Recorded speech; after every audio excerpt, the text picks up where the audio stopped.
Assalamualaikum everyone, I hope you're fine, doing well. This is me your tutor ईमान और आज से हम लोग स्टार्ट करने वाले हैं एक बहुत ही अच्छी बुक कंप्यूटर साइंस की है and it is help your kids with computer science.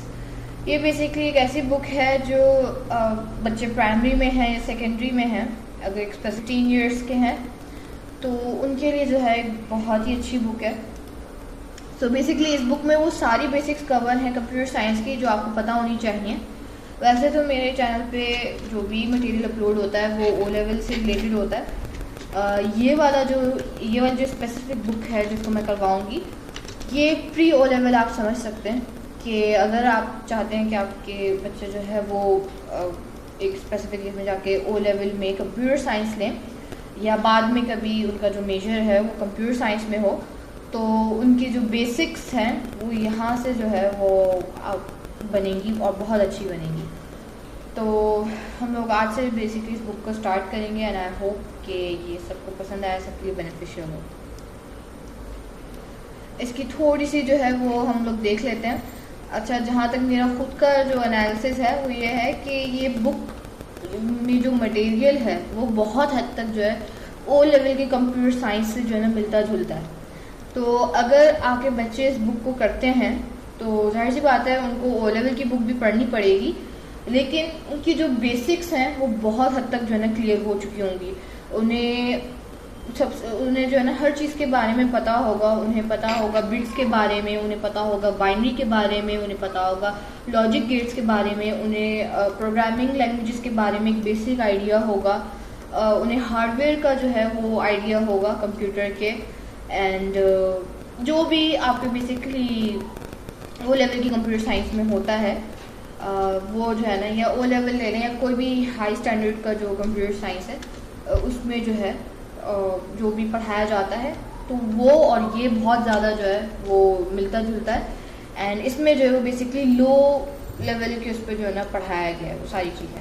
Examples बहुत अच्छी अच्छी दी हुई हैं, ग्राफिक्स बहुत अच्छी अच्छी दी हुई हैं, तो वो आप आगे देखेंगे। अच्छा, तो ये सामने जो है बेसिकली इसका कंटेंट है। सबसे पहला जो है वो हमारा गेटिंग स्टार्टेड होगा, जिसको हम लोग कोशिश करेंगे कि आज से स्टार्ट करें। इस बार बस computers are everywhere, computing for you, computing with others, search engine क्या होते हैं, साइबर सिक्योरिटी क्या होती है, कॉमन प्रॉब्लम्स को आप किस तरह से फिक्स कर सकते हैं, ट्रबल शूटिंग जो नॉर्मल कंप्यूटर्स में होती है, कंप्यूटर साइंस क्या है, कंप्यूटिंग बिफोर कंप्यूटर्स, कंप्यूटर्स की हिस्ट्री क्या है, कंप्यूटर्स के अंदर क्या है, पेरिफेरल डिवाइसेस क्या होती हैं, कंप्यूटर चिप्स क्या होते हैं, मॉडर्न कंप्यूटर्स किस तरह से कंप्यूट करते हैं, किस तरह से काम करते हैं, processing and memory, operating systems, इस सब के बारे में पढ़ेंगे। हार्डवेयर में बहुत सारी चीज़ें आ जाती हैं। हार्डवेयर क्या होता है, desktop computers, laptops, smartphone, tablets, ये सारी चीज़ें क्या है। वेरेबल कंप्यूटर्स जो आपकी स्मार्ट वॉचेस वगैरह हैं वो किस तरह से काम करती हैं। अप्लायंसेस को किस तरह से कनेक्ट कर सकते हैं, digital toys, gaming consoles, hidden computers. उसके बाद कंप्यूटेशनल थिंकिंग है, डिकम्पोजिशन, एब्स्ट्रैक्शन, पैटर्न्स, एल्गोरिदम। अच्छा, अब ये यहाँ पर अगर हम लोग देखें ना तो ये हमारा जो कंप्यूटर साइंस ओ लेवल का है, तो ये जो डिकम्पोजिशन, एब्स्ट्रैक्शन, एल्गोरिदम, ये सारी जो भी चीज़ें पढ़ाई गई हैं ये हमारी पढ़ाई गई हैं computer O level computer science का जो प्रैक्टिकल पार्ट है उसमें जो है ये स्टार्टिंग में जो है ना ये चीज़ें पढ़ाई गई हैं, तो वो यहाँ पर भी जो है ना वो स्टेटेड है, तो काफ़ी ज़्यादा हेल्पफुल होगा ये भी। और फिर उसके बाद सेक्शन 5 डेटा है, इसमें बिट्स एंड डिजिटाइजेशन है, बाइनरी कोड, आस्की, यूनिकोड। अगर आपने ओ लेवल का थोड़ा सा सिलेबस देखा हो तो इसमें सबसे पहला ही जो टॉपिक है, सबसे पहले ही जो बेसिकली चैप्टर है वो है ही जो है ना बाइनरी के बारे में और इस तरह के जो नंबर सिस्टम्स हैं उनके बारे में। तो यहाँ पर जो है ना बच्चों को एक ओवरव्यू मिल जाएगा कि ये बाइनरी वगैरह होता क्या है। इंक्रिप्शन के बारे में पता चलेगा, इसके लिए भी जो है अलग से एक चैप्टर है। Coding audio and video, encoding images, databases, logic gates, ये सारी चीज़ें ओ लेवल में भी हैं और वो यहाँ पे भी हैं, लेकिन थोड़े लो लेवल में पढ़ाई गई है। प्रोग्रामिंग टेक्निक्स के बारे में पढ़ेंगे, एनालॉग प्रोग्रामिंग क्या होती है, एल्गोरिथम्स किस तरह से अप्लाई करते हैं, बुलियन लॉजिक क्या होती है, program structures, storing retrieving data, translation, assembler, interpreters, compilers, software errors, ये सारी चीज़ें ओ लेवल में भी हैं, इधर भी हैं। प्रोग्रामिंग लैंग्वेजेस के बारे में हम लोग पढ़ेंगे, अलग अलग प्रोग्रामिंग लैंग्वेजेस किस लिए काम आती हैं, उनकी हम लोग नाम देखेंगे जैसे C++, Java, Python, Ruby, JavaScript, scratch, kodo and जो फ्यूचर में लैंग्वेज इस्तेमाल होंगे इन सब के बारे में इधर हम लोग पढ़ेंगे। नेटवर्क्स के बारे में देखेंगे, नेटवर्क क्या होता है, टाइप्स क्या होती हैं, connections, internet and world wide web क्या होता है, cloud computing, streaming, malware, deep web, ये सारी चीज़ें क्या होती हैं, website and construction, app construction, HTML क्या होता है, कैस्केडिंग स्टाइल शीट्स यानी CSS क्या होता है, जावास्क्रिप्ट क्या होती है, डेवलप किस तरह से करते हैं, डिज़ाइन किस तरह से करते हैं वेबसाइट को, एक एप्लीकेशन को, आगे फिर उसके क्या काम होते हैं, ये भी अगर हम लोग देखें तो उसका जो development, software development life cycle होता है, ये भी O लेवल में हमें पढ़ाया गया है बहुत शुरू में ही।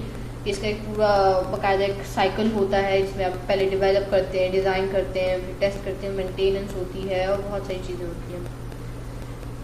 तो वो भी यहाँ पे बताया गया है। डिजिटल बिहेवियर्स जो है कि ऑनलाइन डिजिटल आइडेंटिटीज़ क्या होती हैं, एक अच्छा डिजिटल सिटीजन किस तरह से बना जाता है, ऑनलाइन किस तरह से कम्युनिकेट करना है, साइबर बुलिंग क्या होती है, हैकिंग, प्राइवेसी और सेफ किस तरह से रहा जाता है, सोशल मीडिया के बारे में इंफॉर्मेशन है, सोशल मीडिया एप्लीकेशंस के बारे में इंफॉर्मेशन है, डिजिटल इश्यूज जो डिजिटल लिटरेसी है, नेट न्यूट्रलिटी है, डिजिटल डिवाइड है, ग्लोबल डेवलपमेंट है, इक्वालिटी, कंप्यूटर साइंस, ये सारी चीज़ों के बारे में इधर बताया गया है। And lastly future of computers के आगे जाकर ज़माना किस तरह से होगा, इंटरनेट ऑफ थिंग्स यानी IoT क्या है उसके बारे में बताया गया है। VR वर्चुअल रियलिटी जिसको हम लोग देखते हैं वो जो है किस तरह से चेंज कर रही है सब कुछ। क्रिप्टो करेंसी क्या है, global connectivity, biological interfaces, AI artificial intelligence के बारे में भी बताया गया है। And thinking outside the chip and other carriers जो होते हैं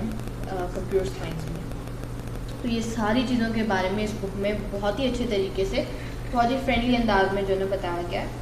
तो ये काफ़ी अच्छी बुक होने वाली है ये। तो ये था इसका ओवरव्यू, बहुत ही मतलब मैंने डिटेल में थोड़ा सा बता दिया सारे हर एक टॉपिक को जो हम लोग कवर करेंगे। आज की वीडियो में जो हम लोग कवर करेंगे वो इस सेक्शन नंबर 1 का सब टॉपिक है which is computers are everywhere. अच्छा, तो कंप्यूटर्स आर एवरीवेयर क्या है, यहाँ से बेसिकली असल वीडियो स्टार्ट होती है। Okay, so computers are everywhere, computers जो है वो हर जगह होते हैं, ठीक है। कुछ लोगों को लगता है कि कंप्यूटर्स जो हैं वो बहुत ज़्यादा कॉम्प्लेक्स हैं, ठीक है, for them to use without special skills and knowledge. मतलब कंप्यूटर को इस्तेमाल करने के लिए कोई स्पेशल स्किल चाहिए, कोई स्पेशल नॉलेज चाहिए, या वो इसको इस्तेमाल नहीं कर सकते। एवर लेकिन उन्हें नहीं पता कि वो हर वक्त कंप्यूटर में ही जो है ना काम कर रहे होते हैं, कंप्यूटर के साथ ही इंटरेक्ट कर रहे होते हैं। किस तरह से कर रहे होते हैं, अब इसको ज़रा सा गौर से देखते हैं। सो कंप्यूटर जो है वो एक कन्वेंशनल सेटअप में नहीं है। हमारे लिए कंप्यूटर क्या है, हम समझते हैं कि कंप्यूटर वो है जिसमें मॉनिटर है, कीबोर्ड है, माउस है, तो वही कंप्यूटर है। कंप्यूटर ऐसा ये हरगिज़ नहीं है, कंप्यूटर हर जगह है, ठीक है। और वो किस तरह से है, वो एक चिप की फॉर्म में है, ठीक है, वो एक चिप की फॉर्म में हर जगह मौजूद है। जैसे कि वो आपकी रोज़मर्रा के इस्तेमाल करने वाली चीज़ों में है, जैसे कि मोबाइल फ़ोन का आप रोज़ इस्तेमाल करते हैं, लिफ्ट या एलिवेटर्स उनका आप यूज़ करते हैं, उसके अंदर भी जो है आपको कंप्यूटर मिलेगा। टेलीविज़न है, कार्स हैं जो अब आजकल मॉडर्न कार्स आ गई हैं, उन सब में जो है वो ये इस्तेमाल होता है, कंप्यूटर इस्तेमाल होता है।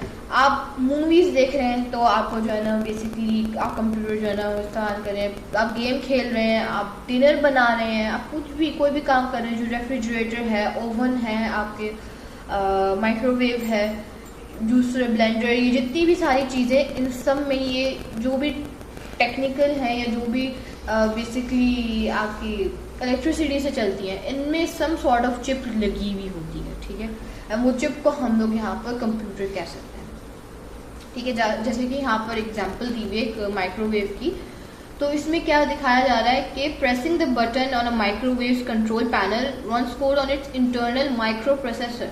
तो इसके अंदर एक बेसिकली इस तरह की कोई चिप लगी हुई है। तो जैसे ही आप अपने माइक्रोवेव के ऊपर कोई भी बटन प्रेस करते हैं, इसके कंट्रोल पैनल पर कोई भी बटन प्रेस करते हैं, क्या होता है कि उसको इंस्ट्रक्शंस चली जाती है इस चिप के पास, एंड यहाँ पर एक कोड रन होता है, ये बटन दबाया गया है तो अब ये काम करना है, ठीक है। तो ये भी एक तरह से कंप्यूटर की एग्जांपल हुई। हाउस होल्ड डिवाइसेस में जो है कंप्यूटर्स का बहुत ज़्यादा इस्तेमाल होता है, जैसे कि अभी मैंने बताया माइक्रोवेव है, तो ये बेसिकली जो है कैसे काम करता है? It actually runs a small program on the computer embedded in the device. तो ये जो है बेसिकली एक स्मॉल प्रोग्राम जो है वो रन कर रहा होता है कंप्यूटर के ऊपर जो इस डिवाइस में लगा हुआ है। और इस केस में क्या है, ये चिप है, ठीक है, एक चिप लगी हुई है, इसके ऊपर जो है एक प्रोग्राम रन होता है जब भी हम उसको कोई भी इंस्ट्रक्शन देते हैं, जब भी हम कोई भी बटन प्रेस करते हैं। तो ऐसी ही बाकी दूसरी चीज़ों के साथ भी है। हार्डवेयर एंड सॉफ्टवेयर के बारे में बात करते हैं। हार्डवेयर एंड सॉफ्टवेयर क्या है? Physical parts of computer are called hardware.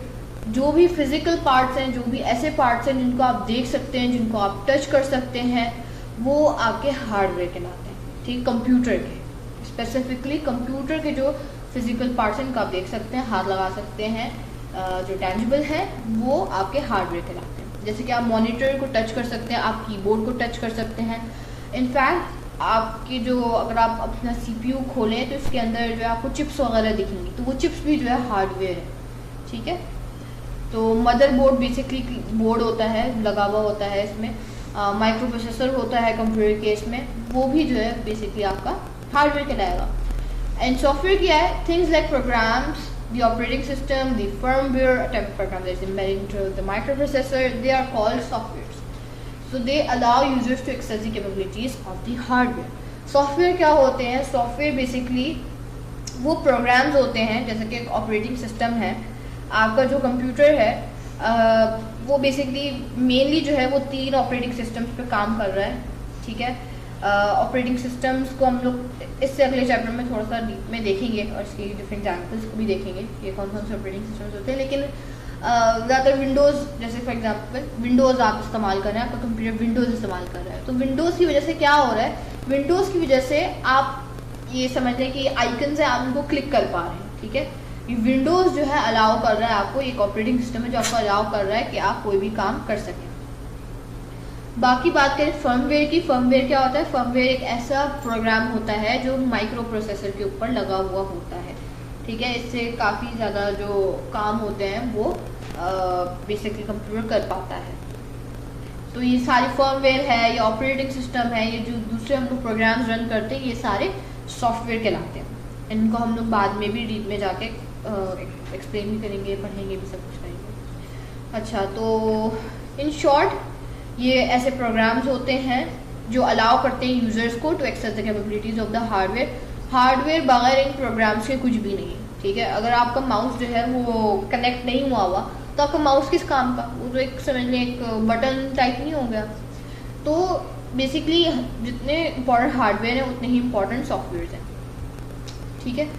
तो ये बेसिकली अलाउ करते हैं कि आप जो ना किसी भी हार्डवेयर को कनेक्ट कर सकें, एंड कनेक्ट करने के बाद जो आपका इनपुट जा रहा है, जो आप अपनी लैंग्वेज में इनपुट दे रहे हैं, फिर ये बाद में जाके नंबर्स में चेंज होगा, एंड सारा जो इसमें काम वगैरह वो होगा, ये सारा सॉफ्टवेयर की मदद से होगा। अच्छा, अब बात करते हैं इनपुट डिवाइसेस की। सो इनपुट डिवाइसेस क्या है? There are lot of ways to input information and interact with software running on a computer. The most common ways to do this are by using a keyboard, a mouse or a touch screen.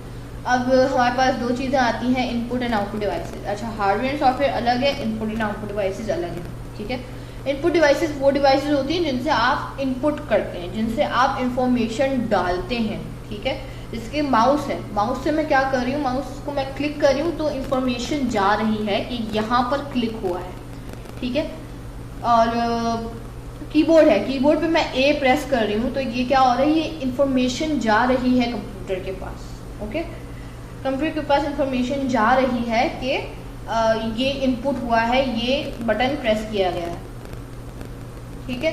तो ये input devices हैं। Touch screen भी अगर आप अपना mobile use करते हैं तो वो जो उसके ऊपर स्क्रीन है वो इनपुट डिवाइस भी है, वो आउटपुट डिवाइस भी है। अच्छा, अगर टच स्क्रीन है तो वो इनपुट डिवाइस भी है, आउटपुट डिवाइस भी है। लेकिन ये कि टच स्क्रीन में होता है कि आप टच कर रहे हैं, आप किसी जगह पे जो है टच कर रहे हैं तो क्या जा रहा है, इनपुट जा रहा है, ठीक है। और स्क्रीन से आपको शो भी हो रहा है, स्क्रीन से आपको दिख भी रहा है कि अच्छा यहाँ पे टच हुआ है, और आपको कोई आउटपुट भी दिख रहा है, तो वो क्या है, वो आउटपुट डिवाइस भी है। अब आगे देखते हैं लुकिंग फॉर फाइल्स।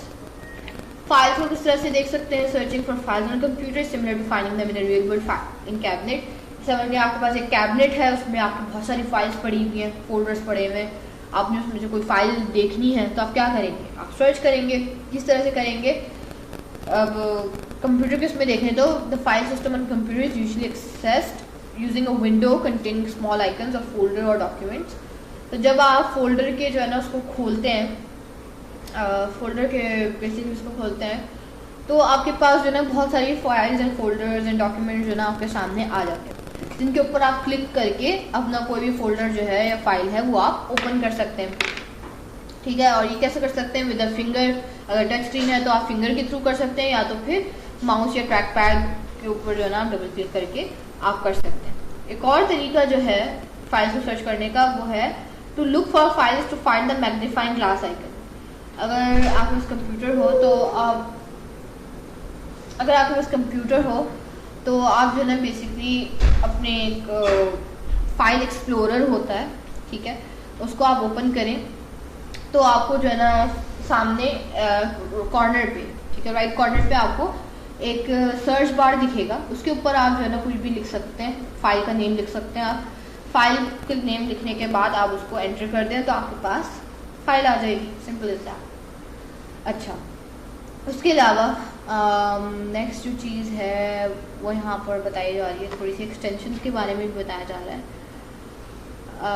कि एक फ़ाइल का जो नेम है वो बेसिकली एक तो आपने जो नाम रखा हुआ होता है, एक तो वो होता है, और उसके साथ साथ जो है एक फुल स्टॉप आपको दिखेगा, कोई भी ABC, ठीक है, ABC आपने फाइल का नाम रखा है, abc.jpg लिखा हुआ होगा या abc.docx ऐसे कुछ लिखा हुआ होगा।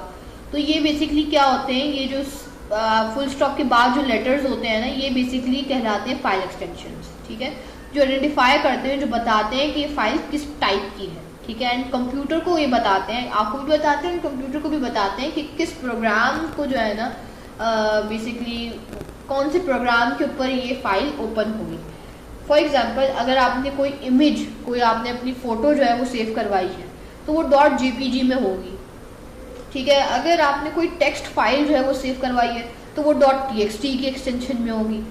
तो क्या है, अगर आप उस इमेज को अगर आपको पता ही नहीं होगा कि ये इमेज है या नहीं है, ठीक है, अगर आप उस इमेज को जो है ना उसकी एक्सटेंशन या आप उस इमेज को जो है ना आप किसी वर्ड प्रोसेसिंग फाइल में या वर्ड प्रोसेसर में जो है ना बेसिकली ओपन करेंगे तो क्या होगा कि वो इमेज जो है ना आपकी आएगी तो सही, लेकिन इमेज नहीं आएगी आपके जो है ना बहुत ही रैंडम से आपको कुछ लेटर्स दिखेंगे उसमें।